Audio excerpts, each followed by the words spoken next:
Bonjour! Aujourd'hui, je vais vous parler parce que cette semaine, c'est la semaine de conscientisation à la santé mentale, de sensibilisation plutôt à la santé mentale. Et puis, on vous parle de ça parce que je suis certain que soit vous ou quelqu'un que vous aimez vraiment profondément a été ou a déjà été affecté par des troubles de santé mentale. C'est quand même assez prévalent. Donc, des troubles de santé mentale, ça peut être de la dépression, ça peut être de l'anxiété, ça peut être des troubles obsessifs compulsifs, ça peut être des peurs, des angoisses, des phobies. Donc, c'est toutes les choses qui se passent dans la tête puis qui paraissent pas.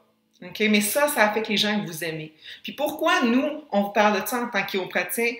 C'est qu'en tant que chiropraticien, ça nous affecte nous aussi. Pas seulement en tant que personne, mais dans notre pratique de tous les jours. Parce qu'il y a beaucoup de personnes qu'on voit justement avec des troubles de santé mentale. Soit que ces personnes-là viennent pour ça, ou soit que ces personnes-là, ça fait partie de leur personne, puis de tout ce qui se passe avec eux, puis c'est quelque chose qu'on va adresser avec eux. Donc non, la chiropratique, ça ne va pas aller guérir un trouble d'anxiété, comme ça ne va pas guérir une cheville foulée. Okay? Tout ce qu'on fait, comme on vous dit toujours, c'est qu'on s'occupe de votre système nerveux. Donc, on s'assure que le système nerveux fonctionne à son mieux. Ce qui fait que votre corps et votre cerveau peut aller régler ce qu'il est capable de régler, ça va lui permettre de mieux fonctionner. Ça, ce que ça veut dire, c'est que oui, on a des gens qui ont été en dépression, qui ont été médicamentés pendant des années, puis grâce aux soins, ils ont pu mieux fonctionner. Donc ça arrive quand même souvent.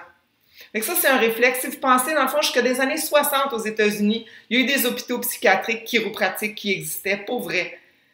Donc, c'est vraiment un aspect qu'on pense moins, mais c'est quelque chose qui est important. Fait que cette semaine, prenez le temps de regarder autour de vous. Regardez les gens qui auraient peut-être besoin, justement, selon notre thème de l'autre fois, d'un câlin de plus, d'une attention de plus, d'aller prendre un café. Okay, la solitude joue pour beaucoup dans ces troubles-là. Puis aussi le fait qu'on ne se communique plus vraiment les vraies choses. Donc, il faut parler du cœur, il faut partir du cœur.